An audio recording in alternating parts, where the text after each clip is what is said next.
Good afternoon, Crystal. How are you? I'm well, and yourself?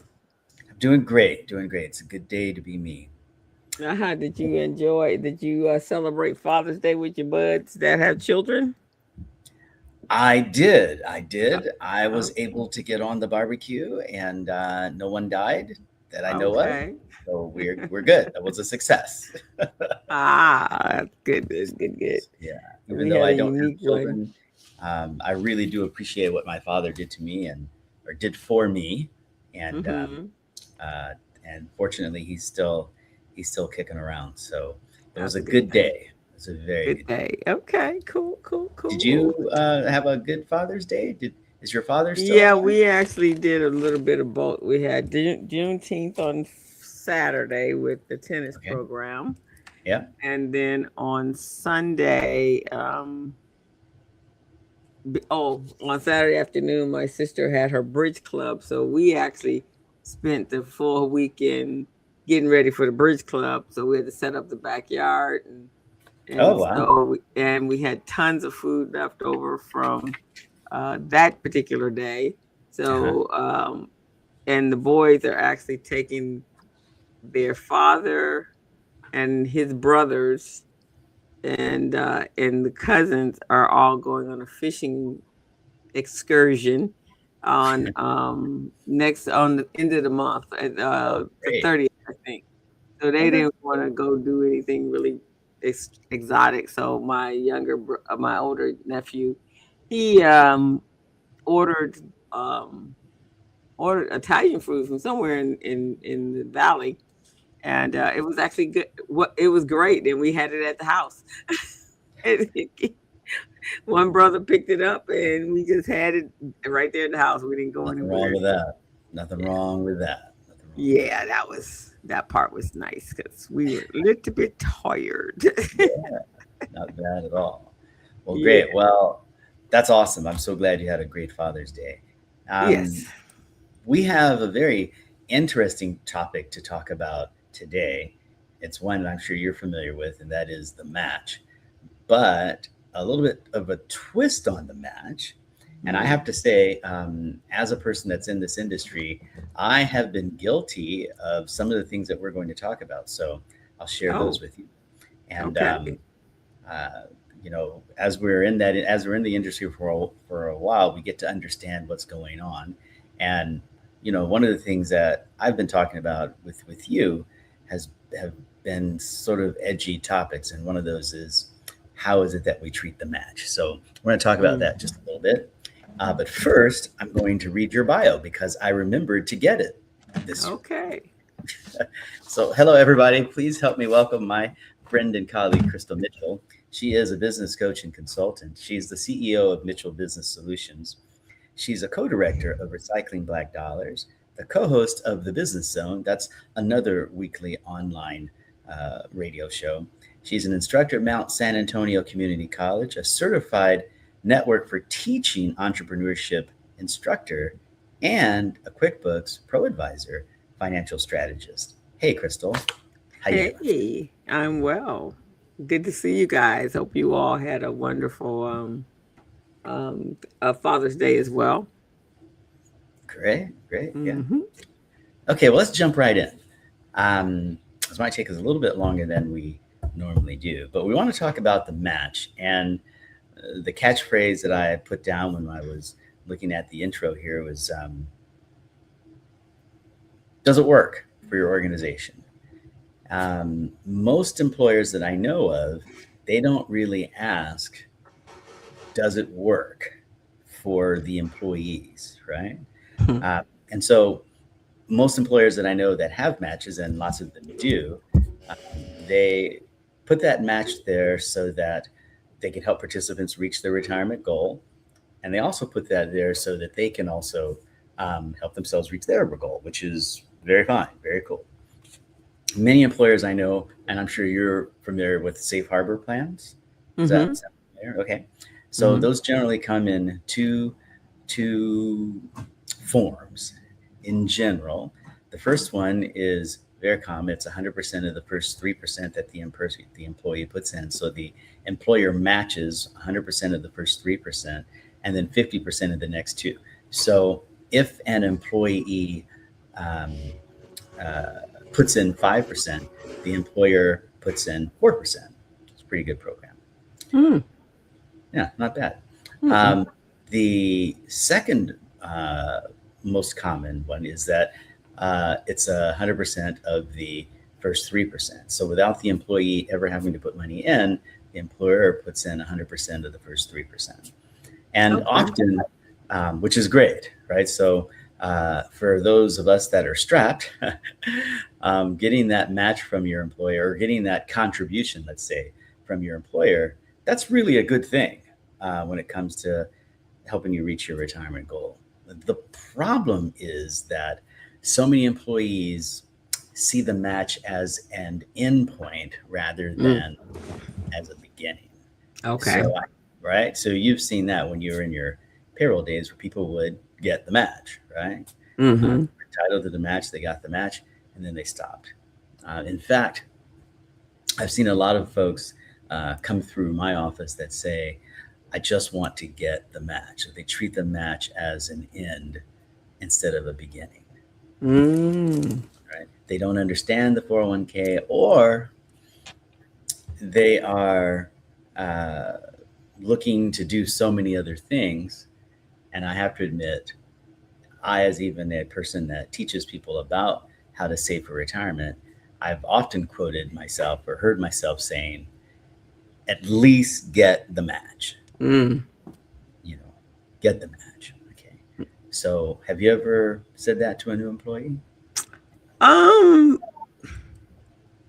Yeah, we have.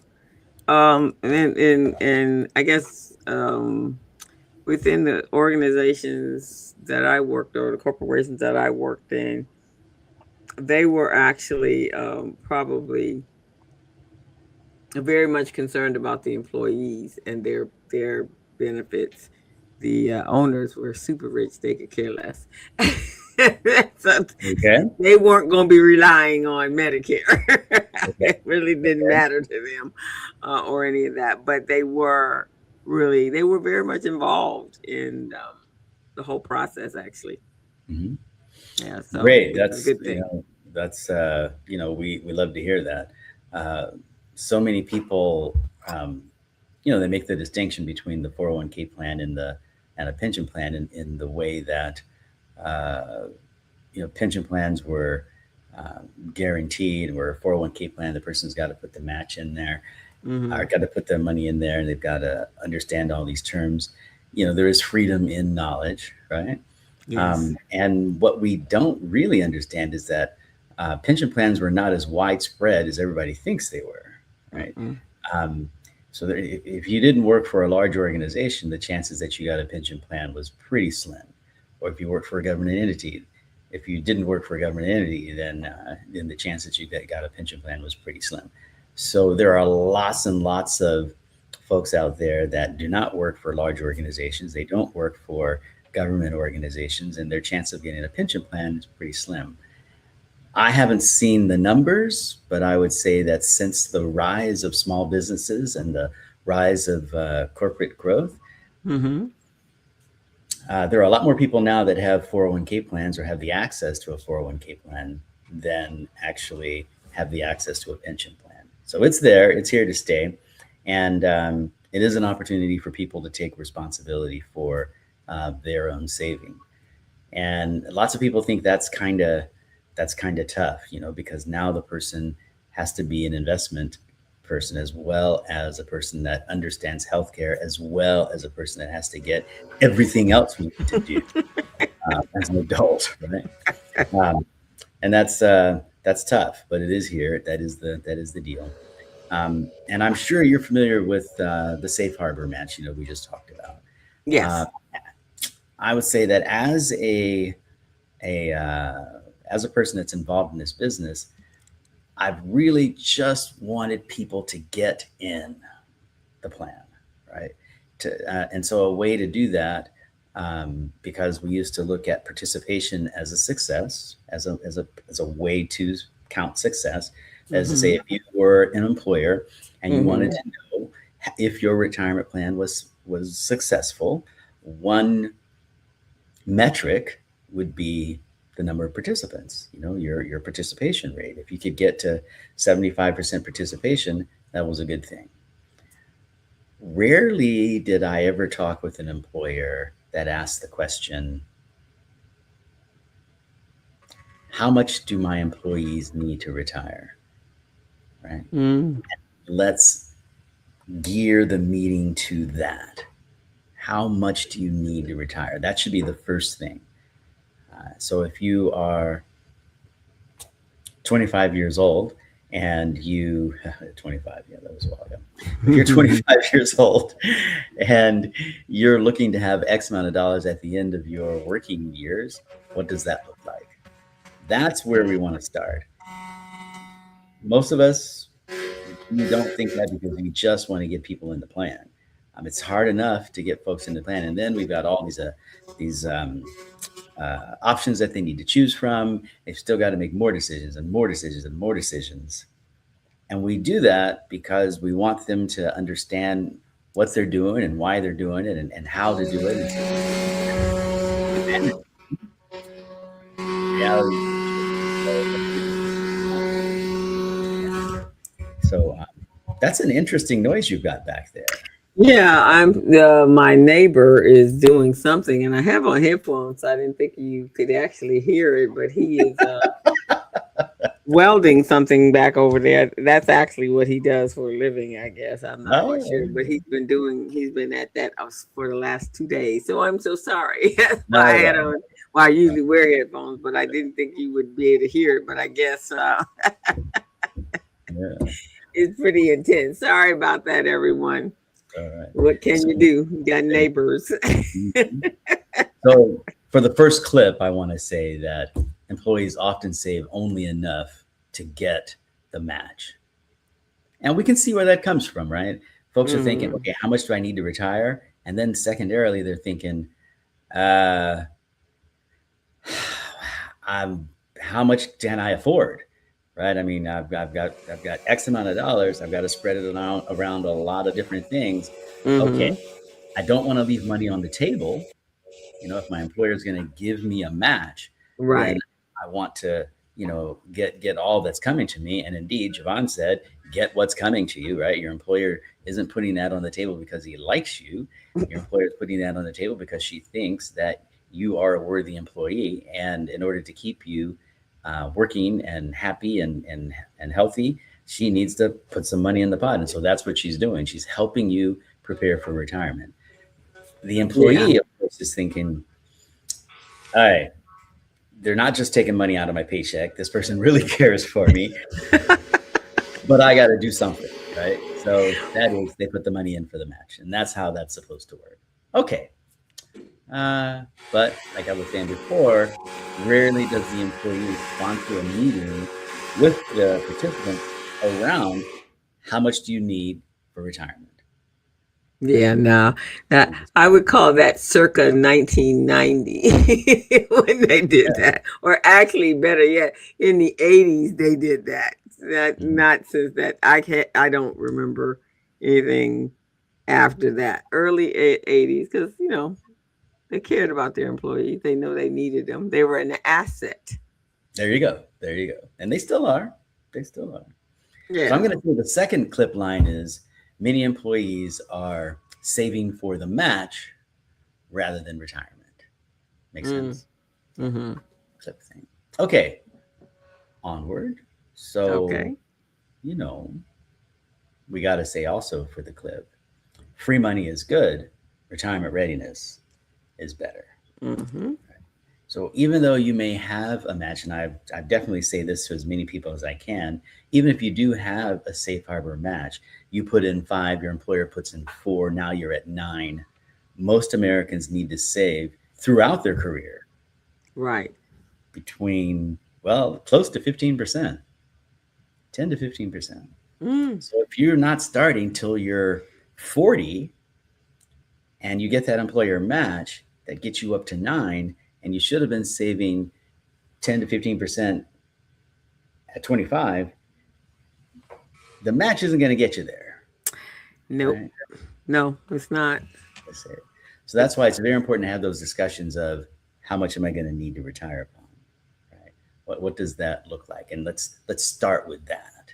I think that's And that the those key. must be very difficult conversations today because the economy is so unstable right now, and I know we had this conversation with my nephew yesterday, and he doesn't want to nobody. He don't want no house, no nothing, because he's just like, this just doesn't look safe to me, and so it's really sad that we're in this space because our younger population. So when you go to say save for when we're saying save for retirement, they're having a hard time with day to day stuff, and so the future looks e- e- um, extremely bleak to them. I've heard a lot of millennials and Gen X's tell me, "I don't know how did you guys do this? It was anything like this when you were growing up?" Because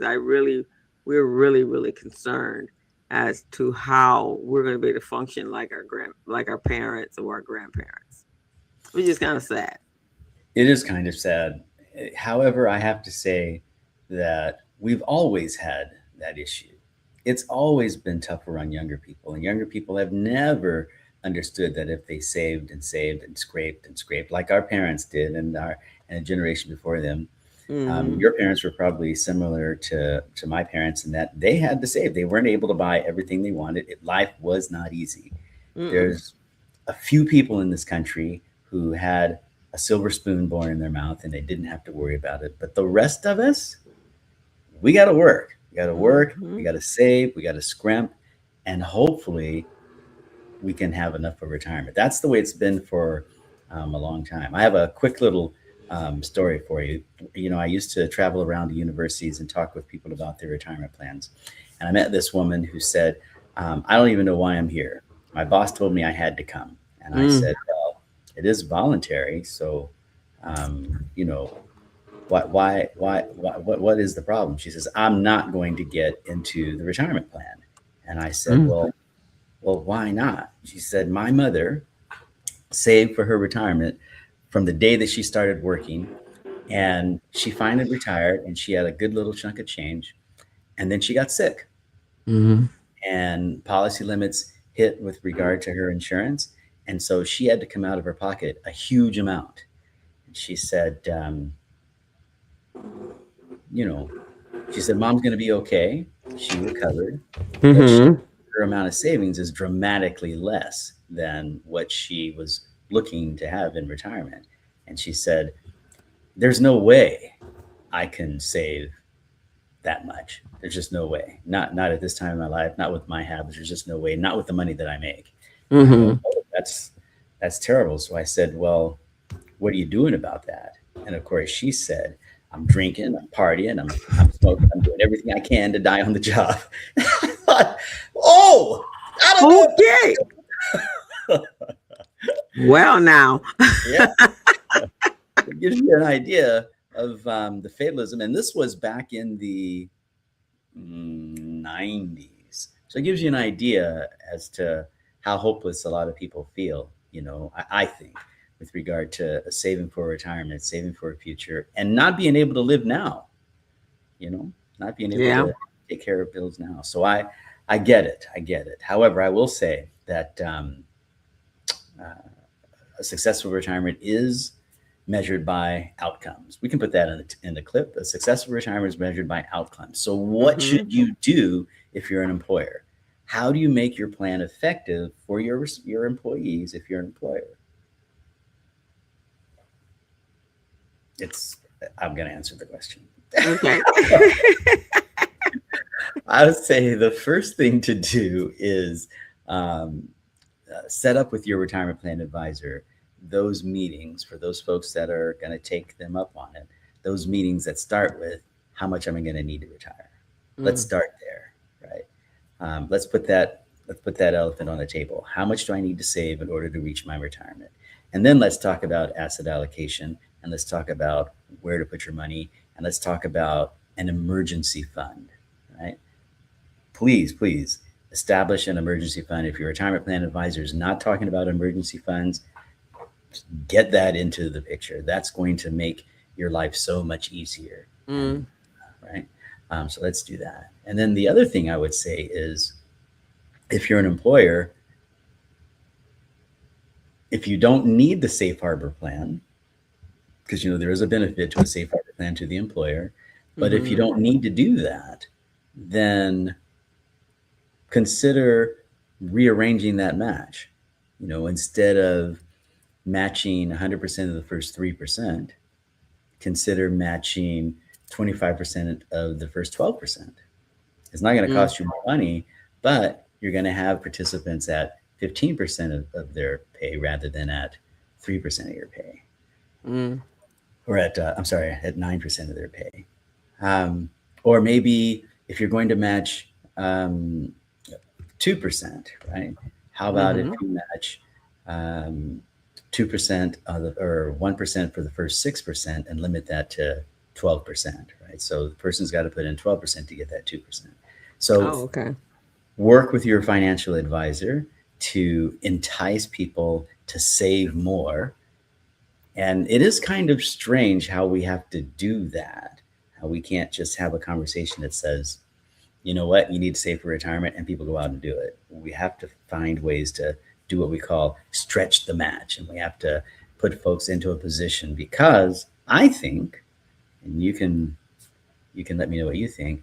I think so many people have so many things going on between their kids and their house and their medical thing and their relatives and work, and Right. all on top of that, Right. sometimes it's just overwhelming, and so they just need someone to help them point in the right direction, get it done. So it's not that they don't want to do it; it's just that they're at their wits' end. One more decision is not something they can deal with. So in those types of situations, I think employers can go above and beyond Right. and recognize that retirement outcomes are better than participation, as a metric. So Mhm. I've had clients where we look at how many of your folks are at that 70% level to where they're going to be able to replace 70% of their income once they retire. Yeah, what's that number, right? Or Right. 80% of their income, what's that number? Those are the kinds of numbers you want to pay attention to. And I see you're chomping at the bit there. um, I don't know. Yeah, yeah. You just have the incentives, and you really truly have to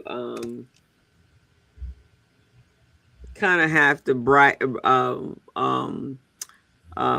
give them a bright horizon of understanding. And I think the other part of it as well, if they understand really what their monies are being invested in and understand that part of it, I think a lot of times it starts with the fact that so many people are just not sure of the stock market and the funds that the money's going into and all the ins and outs. I think could be just for what you're saying. They're not asking them how much they need for retirement, but at the same time, that's not a daily part of a conversation when you're young.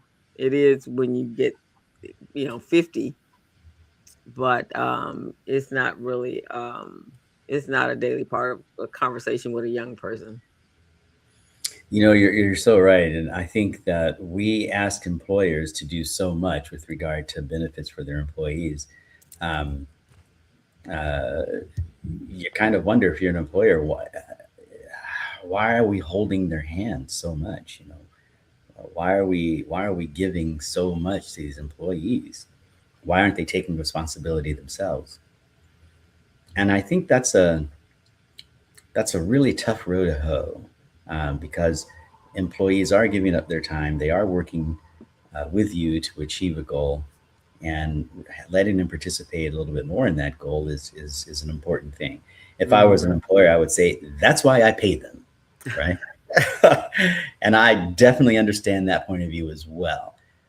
However, once we get into our 30s and our 40s, especially, benefits become extremely important. That concept of total compensation. Yeah. So, from that point of view, if part of your compensation is the match, and I would say, God bless you if that's the case. That is a wonderful, wonderful benefit to give someone a retirement plan. That's Mm-hmm. huge to take the hit from the employer to Mm-hmm. pay someone like me to bring in a retirement plan. That's big. You're Mm-hmm. making it easy for people to save for retirement. So that's huge. Just that. And I think employers need to pat themselves on the back if they do that. And Yes. then to go above and beyond and help people reach that retirement goal by providing a match or a contribution, that's doubly huge. Yeah. Huge, huge, if that's a is if that's a phrase. that if that is the thing? Yeah. So I Yeah. think we have to give it up to employers that actually do have retirement plan programs, right? Yep. Because they are doing a wonderful thing. I mean, that money could go back to the company. They don't have to give it out. So, okay. And now we're asking them to do more. Now we're asking them to say, along with the retirement plan and along with the match, now, in order to make that even a better benefit, we're going to Mm-hmm. say, start encouraging those discussions about how much do I need to save for retirement? Therefore, how much do I need to be putting into this retirement plan? It is the it is the next thing. It is the deal. Your retirement having a retirement plan that isn't very useful doesn't do anyone that much good. And having a retirement plan that has a lot of participation, we can do better than that now. Now it's about the outcomes, and that's where I'm going to leave it right there. Now it's about Okay. retirement outcomes. Yeah. So, any last comments? No, I think that's and like I said, this is a conversation that we have to keep having during these times. So because we will be on the other side of this, but we have to keep having these conversations. Well said. I couldn't have said it better than myself. That's Hmm. absolutely correct. We have to keep having these conversations. Okay, well, that has been On the Patio. I'm going to read your bio once more, and we're going to call it a day. So, everyone, thank you for joining Crystal and myself for On the Patio. I'm Jevon Thomas. I'm a retirement plan advisor, a licensed retirement plan advisor. And Hmm. Crystal Mitchell is a business coach and consultant. She's the CEO of Mitchell Business Solutions, co director of Recycling Black Dollars, co host of the Business Zone with Crystal and Gilbert. That's another weekly online radio show. You should catch that if you can. Crystal's an instructor at Mount San Antonio Community College. She's also a certified network for teaching entrepreneurship instructor. And last but not least, Crystal is a QuickBooks Pro Advisor financial strategist. Yes. Thank you very much, Crystal. It is always, always a pleasure. And next week, will we see folks at 3:30? Yeah, That's right. yeah, because I'm with the kids until July 10th. Oh, Great, July 10th. great, great. Mhm. Okay. So thank you for joining us, everyone. Thank you, Crystal. And we'll see you all next time on the Patio. All righty, everyone. Bye bye. Have a great weekend.